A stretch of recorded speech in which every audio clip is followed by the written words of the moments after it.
castanheiro tem lá dentro uma castanha. Quem é que a colhe primeiro?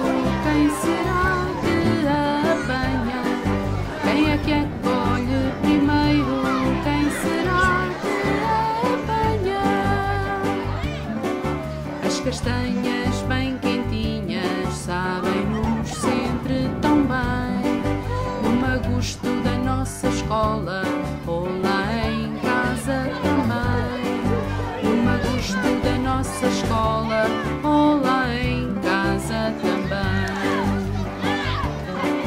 O ouriço no castanheiro tem lá dentro uma castanha. Quem é que a colhe primeiro?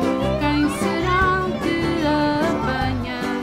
Quem é que a colhe primeiro? Quem será que a apanha? É chegado São Martinho, vais viver a tradição. Talvez saltar a fogueira se parecer dia de verão. Talvez saltar